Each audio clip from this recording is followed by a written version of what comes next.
Om Sahana Bhavatu Sahanau Bhunaktu Sahaviryam Karavavahai Tejasvinavadhitamastu Mavit Vishavahai. Om Shanti Shanti Shanti.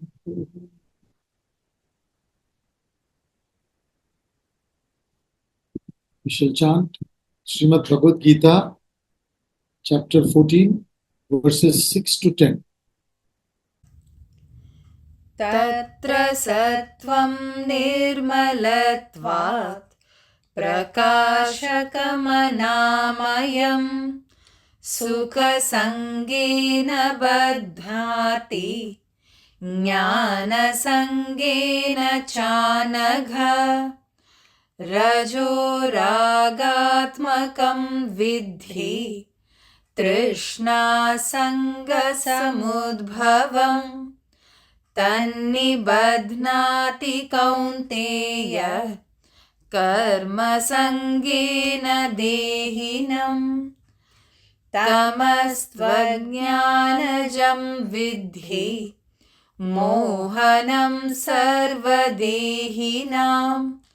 प्रमादालस्य निद्राभिः तन्निबध्नाति Bharat सत्त्वं सुखे संजयति रजः कर्मणि भारत ज्ञानमावृत्य तु तमः प्रमादे संजयत्युत रजस्तमश्चाभिभूय सत्त्वं भवति भारत रजः सत्त्वं तमश्चैव तमः सत्त्वं रजस्तथा.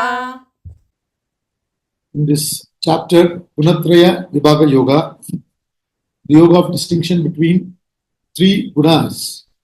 We are now studying the nature of the gunas and how they bind.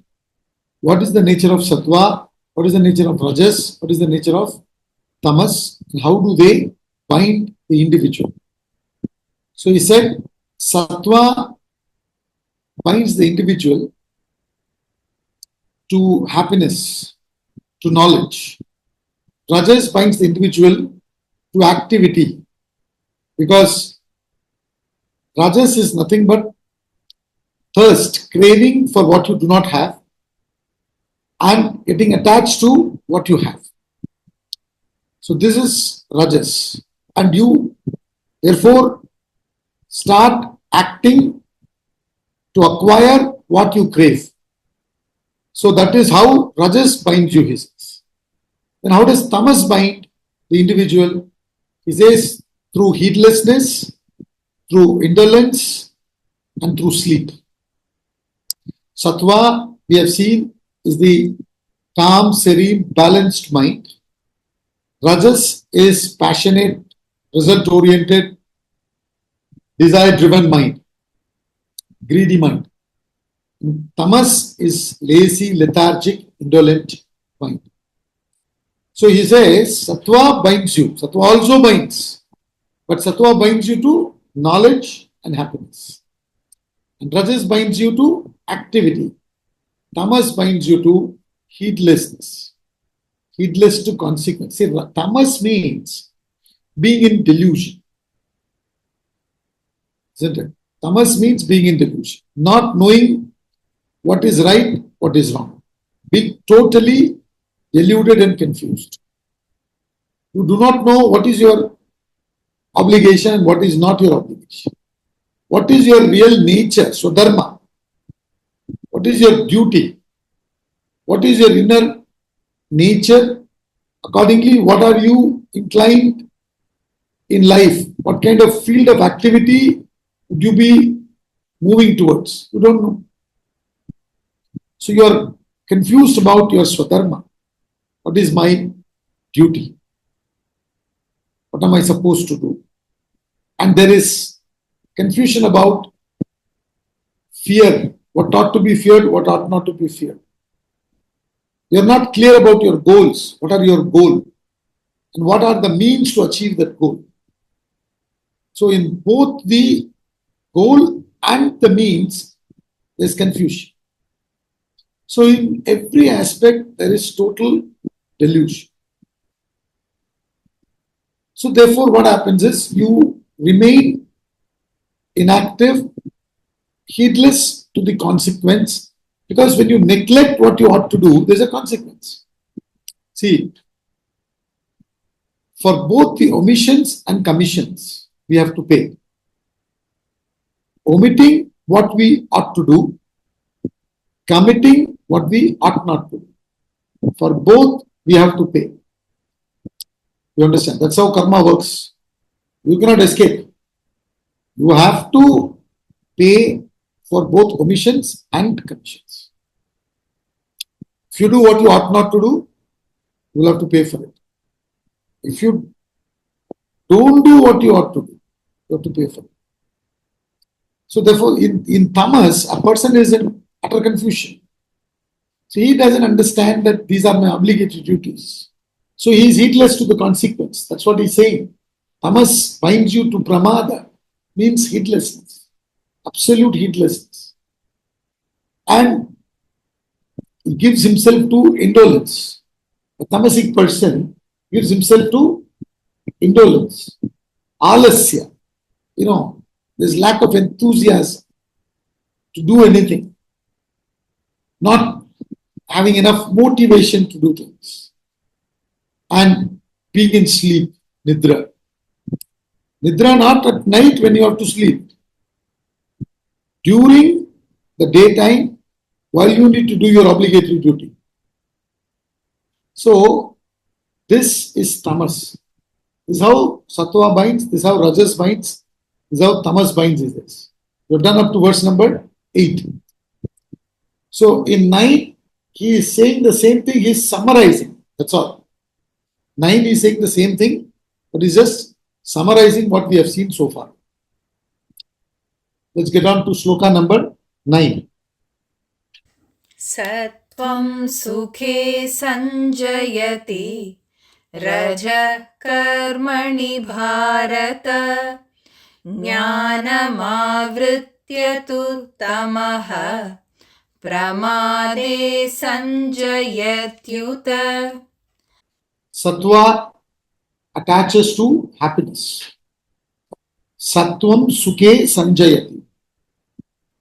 Satva attaches to happiness. We discussed this already. Satva attaches you to the peace, that you get through being contented. When you focus in the action rather than the result, there is a contentment you get. So Satva would bind you to such contentment.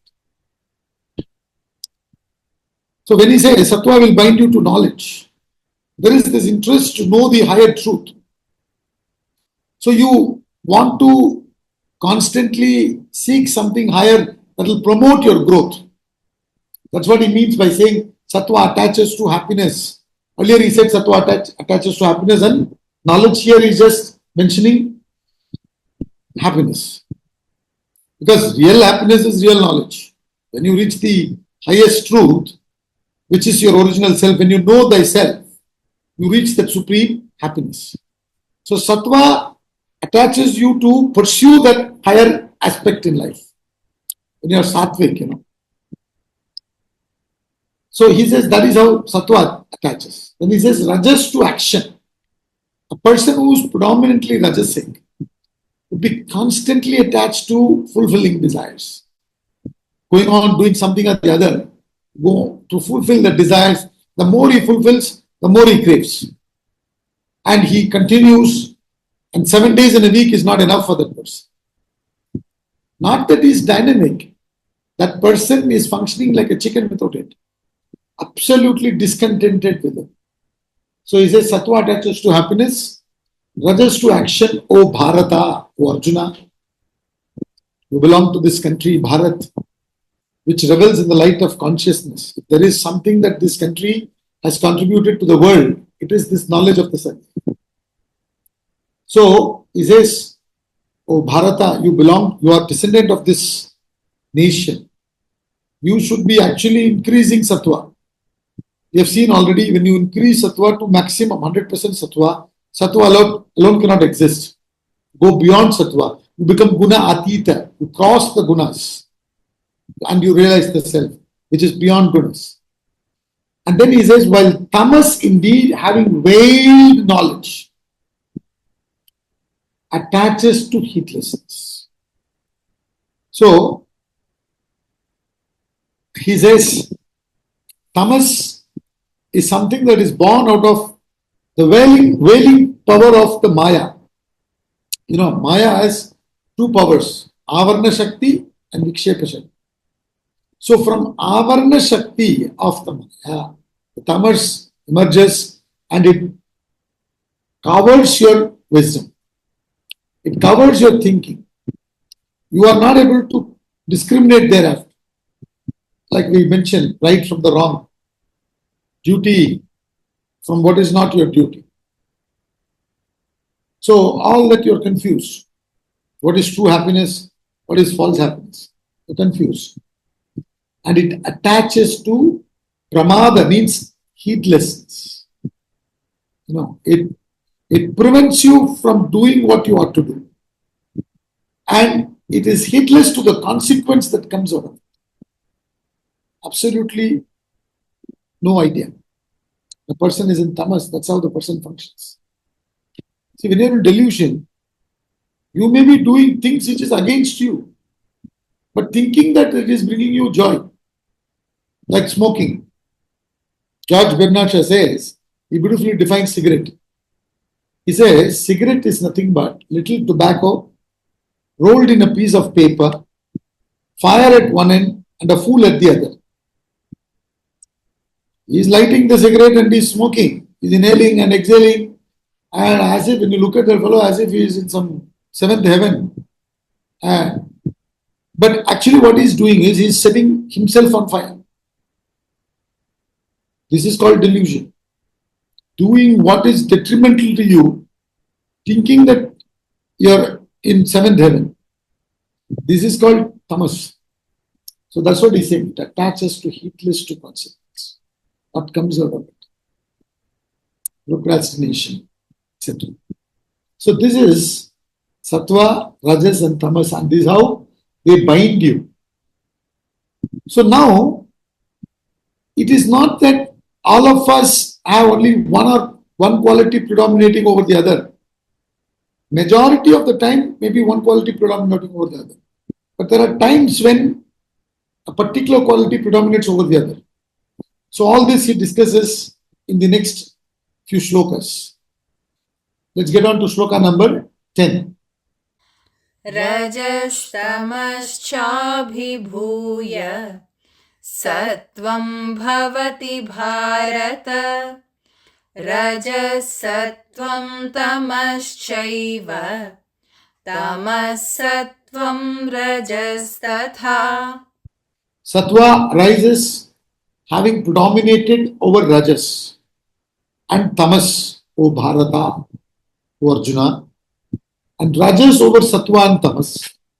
Even so, Tamas over Satva and Rajas. All of us are a combination of all these three gunas. Nobody is exempted from anything. Only upon self-realization you rise above these three gunas. As long as you are not yet enlightened, you would be in these three. Satva, Rajas, Tamas. So he says, Satva arises having predominated over Rajas and Tamas. And based on this different human classifications are given. So he says, Satva arises predominating over Rajas and Tamas. Having predominated over Rajas and Tamas, Satva arises. So in some, Satva is higher, Tamas and Rajas and Tamas are less. Then Rajas over Satva and Tamas. Now Rajas predominates over Satva and Tamas. Even so, Tamas over Sattva and Rajas. So one guna predominates over the other two. That's what he's saying. So in a highly sattvic person, Sattva predominates over Rajas and Tamas. In a highly Rajasic person, Rajas predominates over Sattva and Tamas. In a highly Tamasic person, Tamas predominates over Rajas and Sattva. So, generally a person may be highly sattvic, generally a person may be highly Rajasic, generally a person may be highly Tamasic. That's overall. But at certain times, in fact this time, but this is the beginning time, 6 to 7. Generally we say morning 4 to 6 is the time that is conducive for Sattva. And then 6 a.m. to 6 p.m. conducive for Rajas. 6 p.m. onwards till 4 a.m. conducive for Tamas. Tamasic time, but the beginning of Tamasic time. The beginning of Tamasic time, we are studying the Gita. In fact, beginning of Tamasic time, we better study Gita so that we understand how Tamas affects us. And then, as we have seen, Tamas will bind you to sleep. So we might as well give our body rest by going to sleep that time. Because if we keep ourselves awake, what is Sattva? Pramada, Alasya, Nidra. So what it will do? It will be total confusion that time. You will give yourself into certain kind of pleasures which may be detrimental to you. Anywhere in the world you will see gambling and all that happens only late night. Isn't it? Whole night they'll play. Especially, I don't know why they play before Diwali. In Delhi, they all play before Diwali. One story I heard that, they were playing cards before Diwali. And all of these people were quite rich.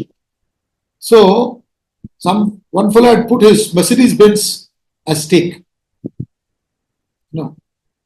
He had put his Mercedes Benz and he lost it. He put the key, he lost the game. So the car, somebody else took it. And this fellow was dropped back by somebody else and the driver lost the job.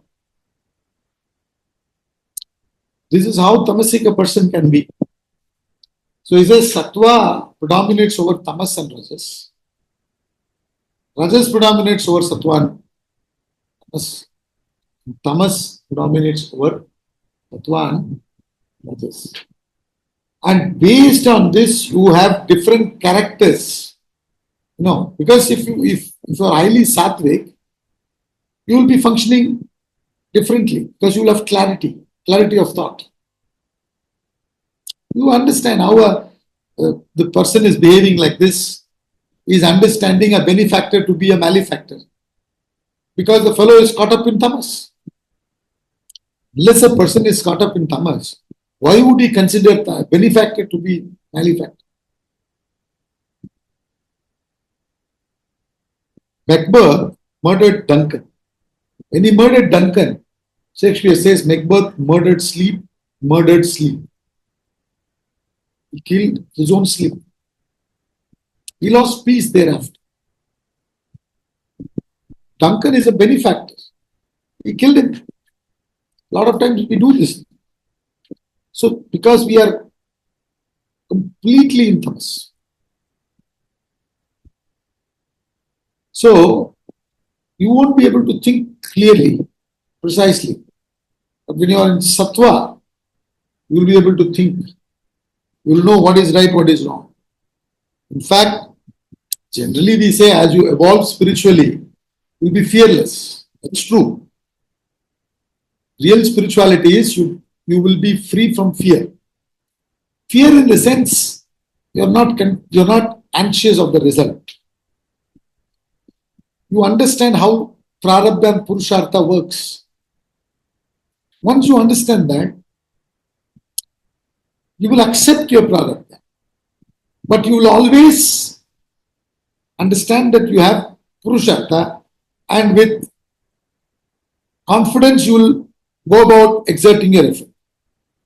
That one day your effort will overpower your prarabdha and you will create your new destiny. Once you understand this, you will continue. But prarabdha is there. So in spite of your certain efforts, you will face certain situations. You will accept it with full heart, with no agitations whatsoever. If you have that clarity, otherwise you will say, yeah, why is it happening? You become so frustrated. You will not go through any of that if you have that clarity. You understood.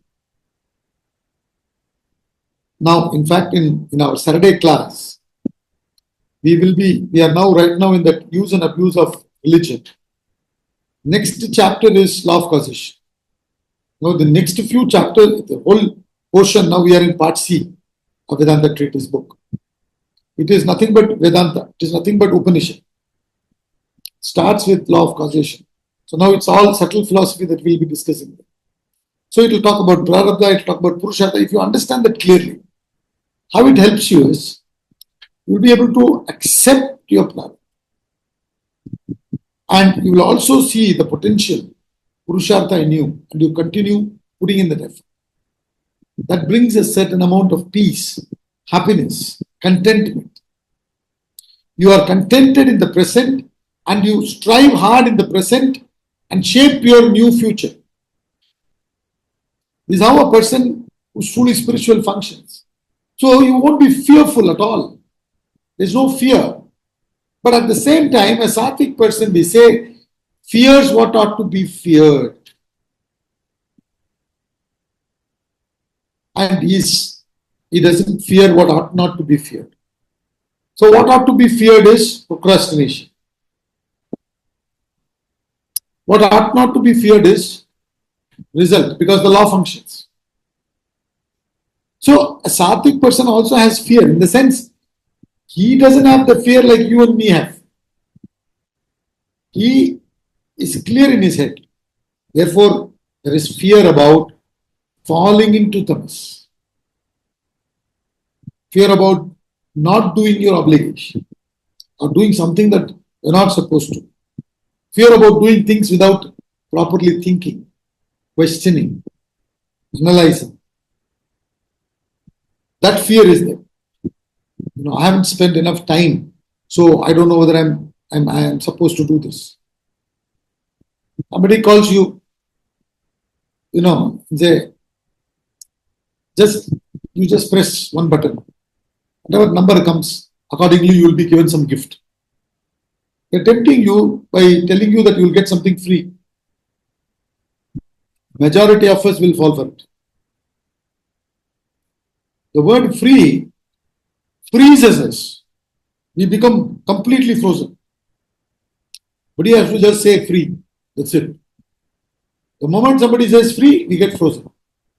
Thereafter we cannot think, because without paying it's coming. There is nothing in life you will get without paying the price for it. For some you pay later maybe, but you will have to pay the price. There is no such thing as freebie in life. So, what he calls you free, scratch and get free. You are also scratching. Not understanding where you are getting into, what we are getting into. So that is what he is saying. Even so, tamas over sattva and rajas. Tamas predominates over sattva and rajas. So, depending upon what predominates, you are a highly sattvic or rajasic or tamasic person. Now, in the next slokas, 11, 12 and 13, we will talk about what would be your character and conduct if sattva predominates, if rajas predominates, if tamas predominates. How to understand? What kind of a distinct character and conduct shines forth. when any of these qualities predominate, you can see whatever amount of sattva you have predominates in the morning time, early hours of the day. You are relatively calm, composed, not chasing your desires. You are able to think better. Slowly, slowly, as the sun comes out, you will see your desires coming out. And then slowly, as the sundown happens, you will move into laziness, lethargy. See, generally also you see throughout the day, you are taking decisions, you are acting physically. You will be tired. So, therefore, we must understand what kind of character and conduct you will have if sattva shines forth. If rajas shines forth should not be the word used for rajas and tamas. Shines forth can be used only for sattva. You can say when rajas predominates or when tamas predominates. This is what he is discussing from verse number 11 to 13. Let's get on to shloka number 11. सर्वद्वारेषु देहेऽस्मिन् प्रकाश उपजायते ज्ञानं यदा तदा विद्यात् विवृद्धं सत्त्वमित्युत. When the light of wisdom streams forth through all the gates in the body, then it may be known that sattva indeed is predominant. He says, when the light of wisdom streams forth through all the gates in the body. What is this, all the gates in the body? Sarva dvareshu dehesmin prakasha upajayate. Prakasha means light. When light shines forth through all the gates, Sarva dvara. What are they? Organs of perception, organs of action, emotions, and thoughts. The 5 organs of perception, the 5 organs of action, and in the subtle body, we have the mind and the intellect, emotions and thoughts. So he says, when a person is predominated by sattva, when sattva predominates over rajas and tamas, and a person is sattvic in nature, you will find that person, the light of wisdom in his actions, in his perceptions, in his actions, in his emotions, in his thoughts. In thought, word and deed, in every aspect of that person, of his personality, you will see the wisdom shining forth. That's what he means. Sarva dvareshu dehesmin prakasha upajayate. Jnanam yada tada. No. Then it may be known that sattva indeed is predominant. So he says, the light of wisdom, when it shines forth, then vidya tada vidya vivruddham sattva.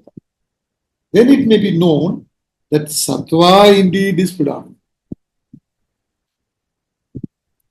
So when he says light of wisdom shines forth through perceptions, action, and emotion and knowledge, what does that mean? What is this light of wisdom shining forth in perception? Huh? When you see something, isn't it? Through our perception, first the world enters. How does the world enter? Through the stimuli. Through the perception, the world enters. As soon as we see something, we are not only seeing the object, from that a certain understanding comes and we run after it. We think happiness lies there. We think happiness is in it. And we run. Whereas in a sattvic person, he understands that this is the object, this is the happiness it can give, if at all. True happiness cannot come from that perception, or not any perception. So in the book, Swamiji gives that line, Yah Pashyati, Sat Pashyati. Whoever sees it, sees it. He has a clarity. When the person sees something, he has a clarity. We say, no, do you see my point? We say when you communicate, you say, do you see my point? Meaning, seeing the truth behind. Epporul yar yar vai kepinum apporul meipporul kanbadu. In Tamil, Tiruvallur says this. Epporul yar yar vai kepinum apporul meipporul kanbadu arivu. Means what? Epporul means whatever object or whatever thoughts.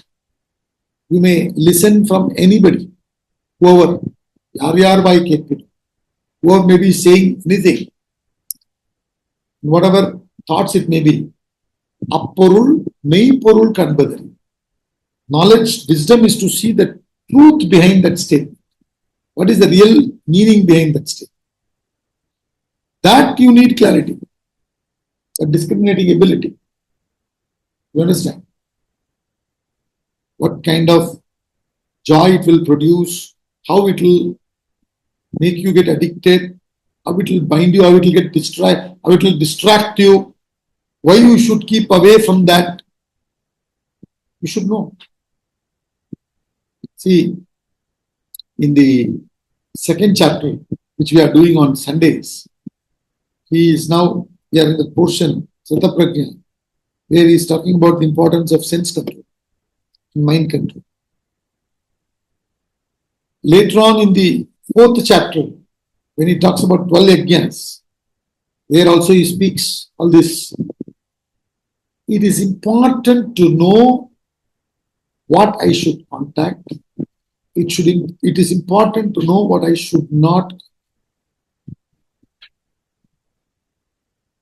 There are people who all the time only talking negative. Now, you are trying your best to evolve. You have your own problems to sort out. If you are with them, now you do not have the capacity to deal with negative. So, you should understand, okay, even if you have certain obligation or whatever, should decide how much I have to be. Otherwise, you will turn negative. Instead of you helping them, you will need help. That's why when you fly in an aircraft, they say, during emergency, oxygen mask will drop. You help yourself first, then help others.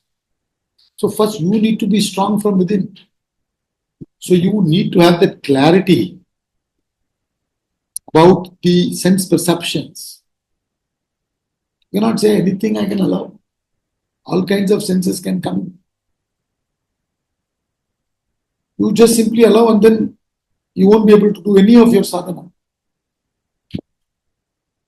You won't be even able to read or get reflection. The next step. Because reading only you can't do.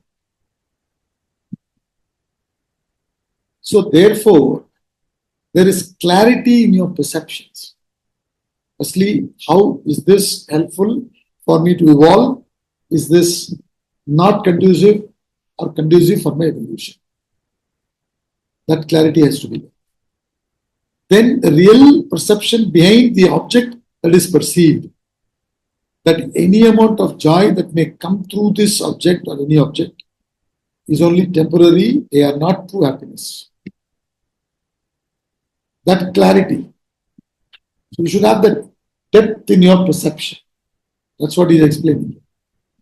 So when Satva predominates, you will have clarity in your sense contacts, in your sense control. He said in the second chapter, which we are studying on Sundays, he compares self-realized soul to a tortoise. He functions like a tortoise. A tortoise moves about with the legs, but very carefully, not getting any, uh, attraction.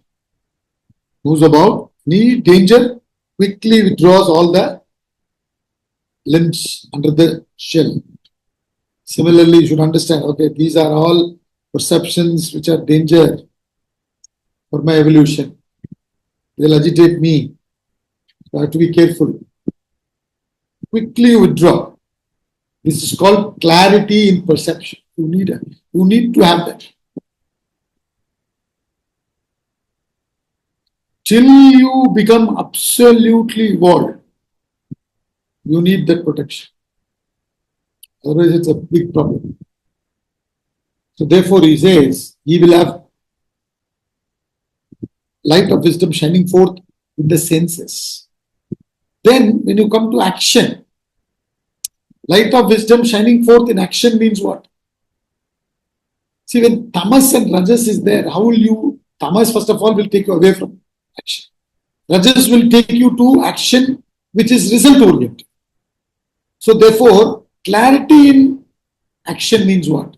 Karmaniyeva adhikaraha ma phaleshu kadacha. I have right over action only, never to the result. You understand? I have right over action only, never to the result. That is the clarity. So you will be in the present, executing the action with no worries of the past, anxiety of the future. Dexterously you will be functioning. So your action will be in the spirit of karma yoga, which will materially help you attain the object and spiritually reduce the vasanas. That's what is important. So you'll be dynamically functioning without attachment. Skillfully. No. Yoga karmasu kaushalam. Samatvam yoga muchyate. Again, the second chapter we studied these two. In the 48th shloka of chapter 2, he says, Samatvam yoga muchyate. In the 50th shloka, he says, Yoga karmasu kaushalam. Samatvam yoga muchyate means, yoga is what? Balanced state of mind. Calm mind. Then in 50 he says, Yoga karmasu kaushalam. Dexterous in action.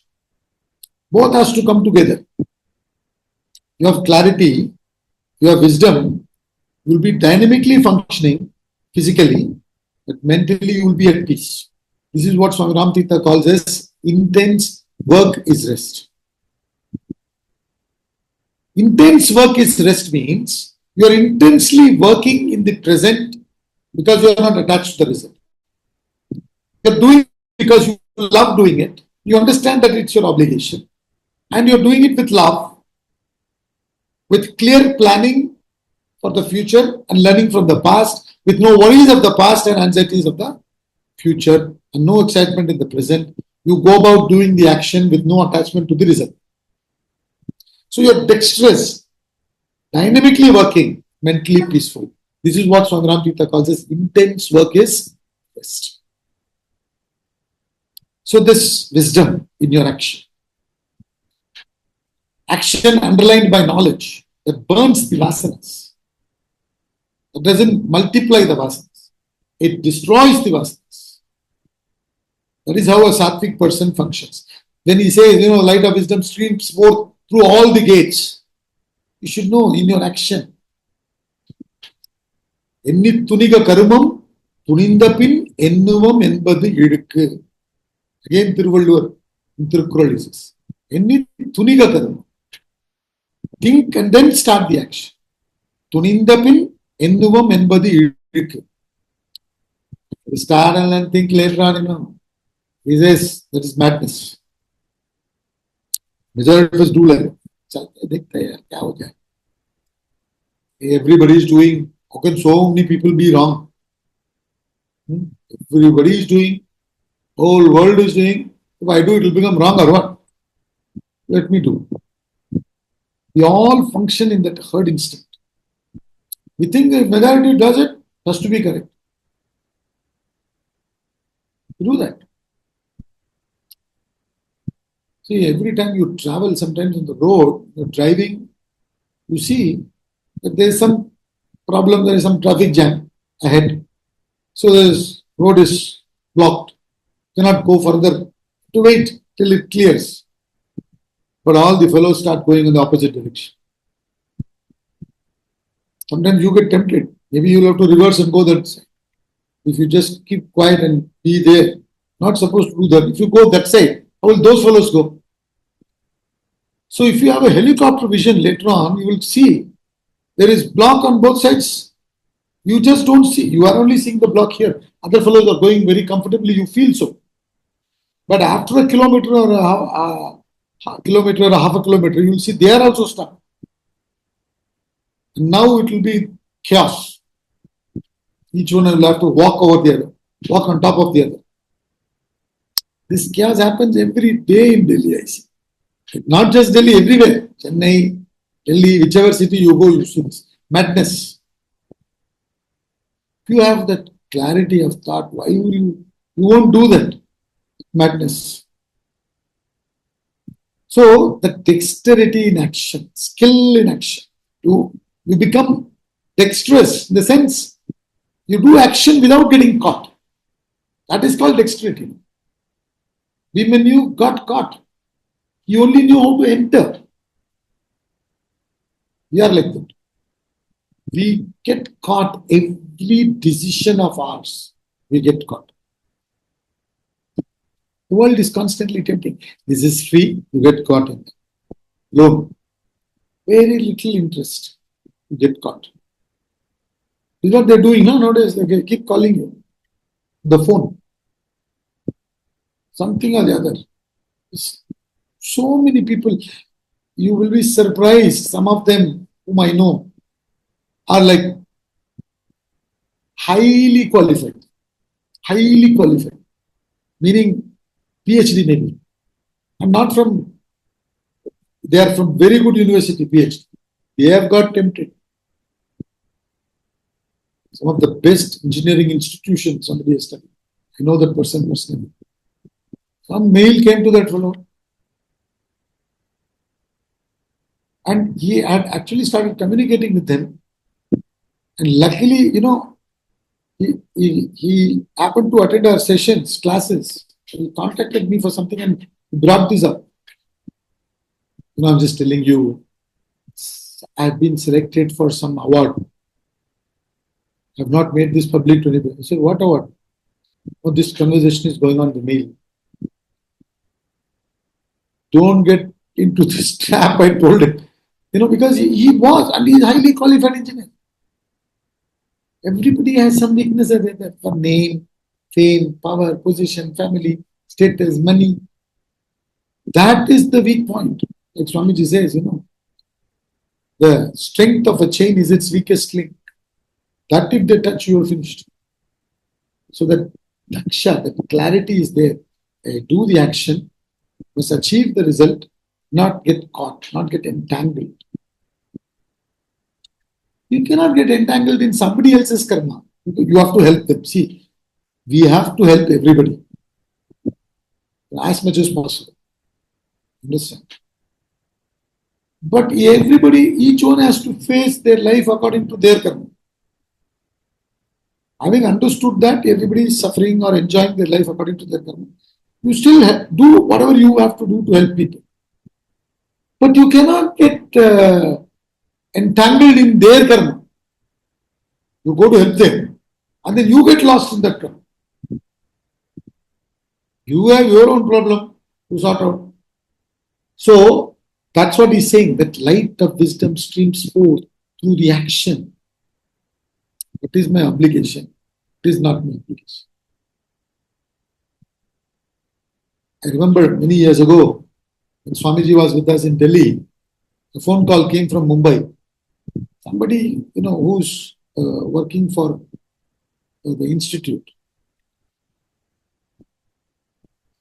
She wanted some help to buy property. So when they approached Swamiji, Swamiji said, okay, this much we can give. They wanted some huge amount. Whatever we can give, we'll give them. Not as a loan or anything, we'll give them. And that lady is contacting so many people. Through them, she's raising. So she said, okay, this much you give, that's enough.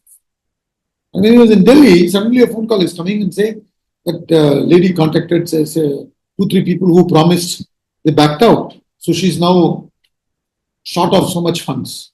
So she's asking us if we can help. I was there sitting with Swamiji that time. The phone call came. Swamiji said, see, we have promised this much because this is what we are comfortable. Beyond this, we cannot. What we can do? We'll see if we can help through somebody else, but that will take time. But right now, we cannot get into that commitment. She has to work and get that sorted out. We will try our best. But we can't take her samsara into our samsara. So, we must know when we do our action also. We have to be careful. Otherwise, we get bound. So, he says, Yoga Karmasu Kaushala. Action that will help in evolution, not in bondage. In the Sunday class I was mentioning, when one loan is not over, they take another loan. Before establishing one business, they started 2-3, and they don't have time. They cannot manage, and they go mad. And unconnected businesses sometimes. It's not even connected to each other. Simply greed. All this, you don't do. When you have clarity in your action. Then emotion.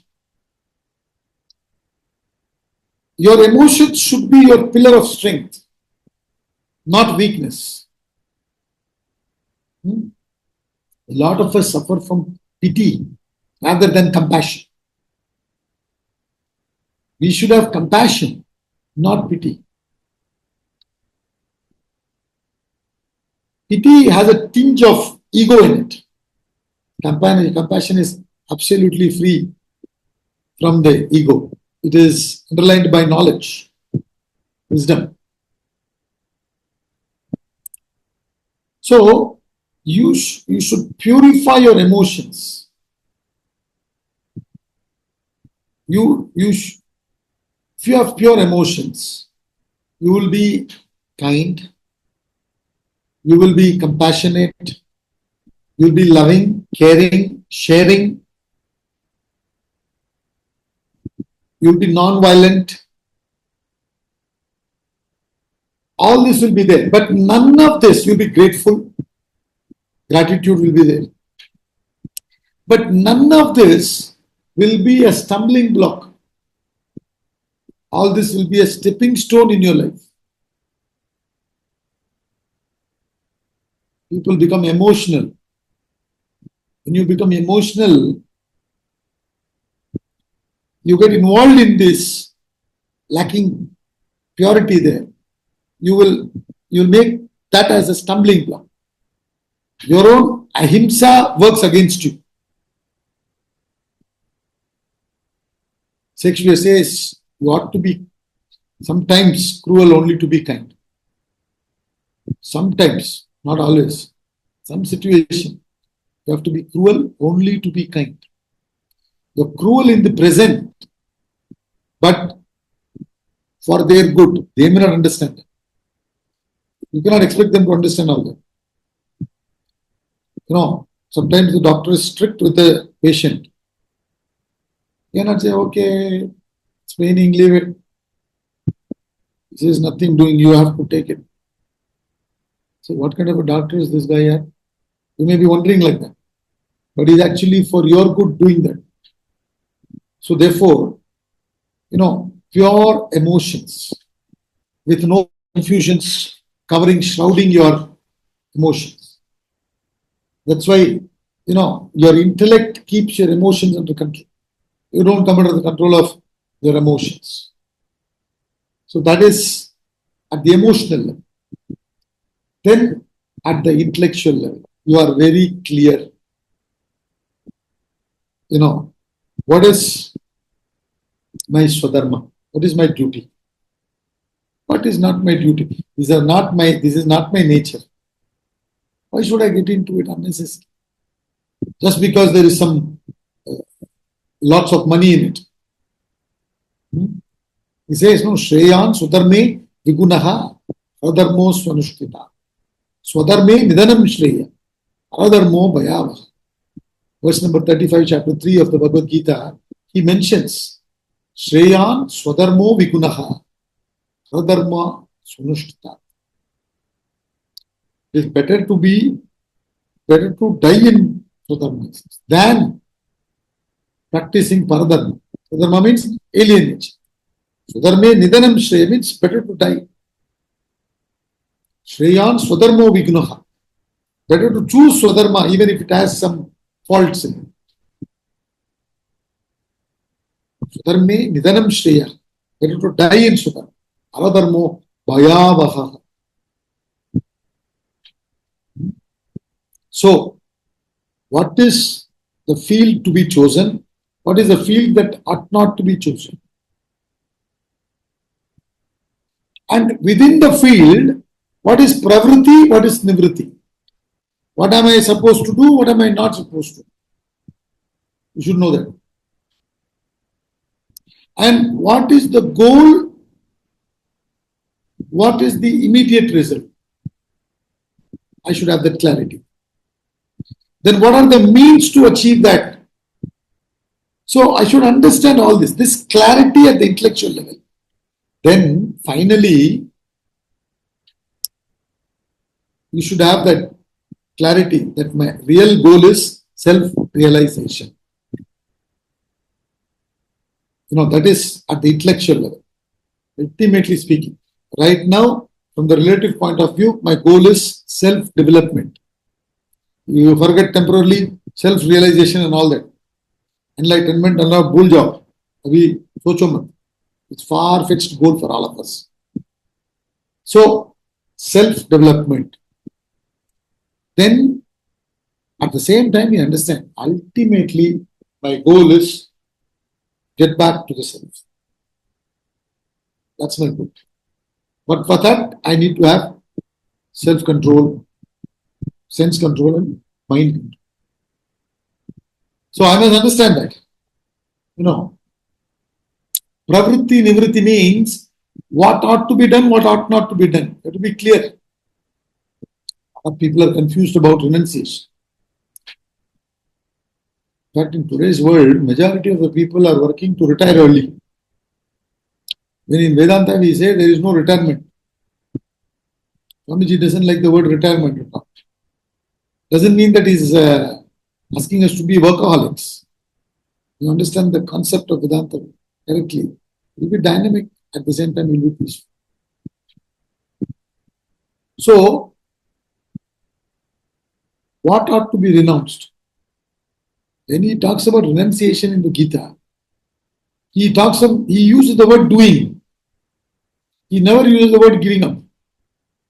When he talks about sattvic renunciation, sattvic tyag, he is using the word doing action. He is not using the word giving up action. When he talks about rajasic and tamasic tyag, you will see giving up of action, giving up of obligatory duty due to the difficulties in it, rajasic renunciation. Giving up of obligatory duty or anything, not knowing the value of it, tamasic, due to ignorance. Doing your obligatory duty, renouncing the fruit of action, renouncing the attachment to the result. That is sadhana. So you should know what is renunciation, what is action. So true action and true renunciation, one and the same. They are not different. So when he says here, Sarva dvareshu dehesmin prakasho upajayate jnanam yata tada vidya vriddham sattvam ityuta. When you know that, it says it may be known that sattva indeed is predominant. when these things happen, your clarity about your swadharma, paradharma, what is your sadhana, what is true renunciation, what is obligation, what ought to be done, what ought to be renounced, what is my ultimate goal, what is my relative goal, what are the different roles I play, what are my obligations with reference to all these roles, how do I align all the goals, that clarity at the intellect level, and understanding what is true emotion and false emotion, meaning getting emotional. You have to have clarity there also. A lot of people think that being emotional means that person has good emotion. It's another madness. And then at the action level and at the perception level, at all levels, wisdom will stream forth. That is what he means by saying, when the light of wisdom streams forth through all the gates in the body, perception, action, emotion, thought. Through all these gates, the light of wisdom, clarity streams forth, then it may be known that Satva indeed is predominant. Now, we all know, once having studied this now, this shloka, we know how much of Satva we have. We wonder we have any little Satva at all. Because we say, there is no clarity in senses, there is no clarity in action, there is no clarity in emotion, there is no clarity in thought. So, it doesn't mean that we cannot increase Satva. We have to put in the right. Let's conclude the class.